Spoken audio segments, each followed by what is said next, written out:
कुरान करीम के बारे में नाकाबिल यकीन इंफॉर्मेशन।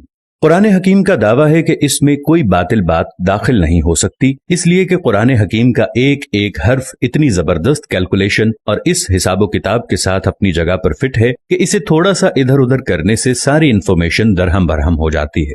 कुरान पाक की एजाजी शान नुमाया है।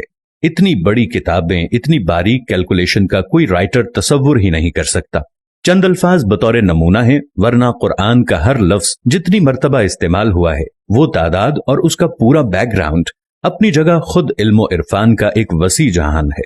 दुनिया का लफ्ज अगर 115 मर्तबा इस्तेमाल हुआ है तो इसके मुकाबिल आखिरत का लफ्ज भी 115 मर्तबा इस्तेमाल हुआ।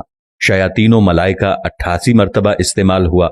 मौतो हयात 145 मर्तबा इस्तेमाल हुआ है। नफो फसाद 50 दफा इस्तेमाल हुआ है। हजरो फसल 108 दफा इस्तेमाल हुआ।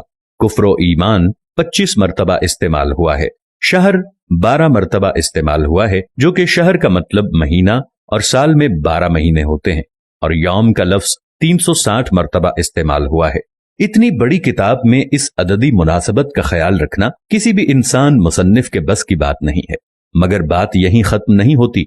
जदीद तरीन रिसर्च के मुताबिक कुरान हकीम के हिफाजती निजाम में 19 के अदद का बड़ा अमल दखल है। इस हैरानकुन दरियाफ्त का सेहरा एक मशरकी डॉक्टर राशिद खलीफा के सर है, जो अमेरिका की एक यूनिवर्सिटी में केमिस्ट्री के प्रोफेसर थे। 1959 में उन्होंने मुकम्मल कुरान पाक कंप्यूटर पर चढ़ाने के बाद कुरान पाक की आयात, उनके अल्फाज और हुरूफ में कोई ताल्लुक तलाश करना शुरू कर दिया। रफ्ता रफ्ता और लोग भी इस रिसर्च में शामिल होते गए, हत्ता कि 1972 में ये एक बाकायदा स्कूल बन गया। रिसर्च का काम जो ही आगे बढ़ा, उन लोगों पर कदम बकदम हैरतों के पहाड़ टूट पड़े। कुरान करीम के अल्फाज और हुरूफ में एक ही जैसी किताब तकदीर नजर आती है, जिसके मुकम्मल इदराक के लिए उस वक्त के बने हुए कंप्यूटर नाकाफी थे। कलामुल्लाह में 19 का हिस्सा सिर्फ सूरह मुदस्सिर में आया है। यहाँ अल्लाह पाक ने फरमाया, दोज़ख पर हमने 19 मुहाफिज फरिश्तों को मुकर्रर कर रखा है। इसमें क्या हिकमत है ये तो रब ही जाने, लेकिन इतना अंदाजा जरूर हो जाता है कि 19 के अदद का ताल्लुक अल्लाह के किसी खास हिफाजती निजाम से है। फिर हर सूरत के आगाज में कुरान मजीद की पहली आयत बिस्मिल्लाह को रखा गया है, गोया कि इसका ताल्लुक भी कुरान की हिफाजत से है, क्योंकि हम देखते हैं बिस्मिल्लाह के कुल हर्फ भी 19 ही हैं। ये देखकर शदीद हैरत होती है कि बिस्मिल्लाह में तरतीब के साथ 4 अल्फाज इस्तेमाल होते हैं।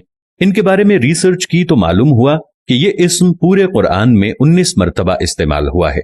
लफ्ज अर रहमान 57 मर्तबा इस्तेमाल हुआ है, जो कि 19 ज़रब 3 का हासिल है। और लफ्ज अर रहीम 114 मर्तबा इस्तेमाल हुआ है, जो कि 19 ज़रब 6 का हासिल है। और लफ्ज अल्लाह पूरे कुरान में 2699 मर्तबा इस्तेमाल हुआ है, जो कि 19 ज़रब 142 का हासिल है। लेकिन ये एक रहता है जिसका साफ मतलब है कि अल्लाह की जात किसी हिसाब किताबे नहीं है। कुरान मजीद की सूरतों की तादाद भी 114 है, जो कि 19 ज़रब 6 का हासिल है। सूरह तौबा के आगाज में बिस्मिल्लाह नाजिल नहीं हुई, लेकिन सूरह नम्ल आयत नंबर 30 मुकम्मल बिस्मिल्लाह नाजिल करके 19 के फार्मूले की तस्दीक कर दी गई है। अगर ऐसा न हो तो इस हिसाब से ये कायदा नहीं बनता। अब आइए हुजूर अलैहिस्सलातु वस्सलाम पर उतरने वाली पहली वही की तरफ। ये सूरह अलक की पहली 5 आयात हैं और यहीं से 19 के हिसाबी फार्मूले का आगाज होता है। इन आयात के कुल अल्फाज 19 हैं और इन अल्फाज के कुल हुरूफ 76 हैं, जो कि 19 ज़रब 4 का हासिल है। लेकिन बात यहीं खत्म नहीं होती। जब सूरह अलक के कुल हुरूफ की गिनती की गई तो अक्ल वर्ता हैरत में डूब गई कि इसके कुल हुरूफ 304 हैं, जो कि 19 ज़रब 4 ज़रब 4 का हासिल है। और अक्ल ये देखकर हैरत की अथाह गहराइयों में मजीद जाती है कि कुरान पाक की मौजूदा तरतीब के मुताबिक सूरह अलक कुरान पाक की 96 नंबर सूरत है। अब अगर कुरान की आखिरी सूरत वन्नास की तरफ से गिनती करें तो इस अखीर की तरफ से सूरह अलक का 19वां नंबर बनता है। अगर कुरान की इब्तदा से देखें तो इस 96 नंबर सूरत से पहले 95 सूरतें हैं, जो ठीक 19 ज़रब 5 का हासिल है। इससे यह भी साबित होता है कि सूरतों के आगे पीछे तरतीब भी इंसानी नहीं बल्कि अल्लाह ताला के हिसाबी निजाम का ही एक हिस्सा है। सूरह फातिहा के बाद कुरान करीम की पहली सूरा अल बकरा की कुल आयात 286 हैं। 2 हटा दें तो मक्की सूरतों की तादाद सामने आ जाती है, और अगर 6 हटा दें तो मदनी सूरतों की तादाद सामने आ जाती है। 86 को 28 के साथ जमा करें तो कुल सूरतों की तादाद 114 है। आज जबकि अक्लो खिरत को साइंसी तरक्की पर बड़ा नाज है, یہ قرآن اپنا چیلنج دہراتا ہے۔ حسابدان، سائنسدان، ہر خاص و عام، مومن، کافر سب ہی سوچنے پر مجبور ہیں کہ آج بھی کسی کتاب میں ایسا حسابی نظام ڈالنا انسانی بساط سے باہر ہے۔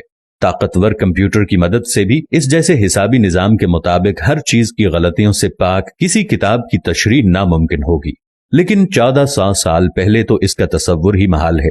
لہٰذا کوئی بھی صحیح العقل آدمی اس بات کا انکار نہیں کر سکتا کہ قرآن کریم کا حسابی نظام اللہ کا ایسا شاہکار معجزہ ہے جس کا جواب قیامت تک کوئی نہیں ہو سکتا۔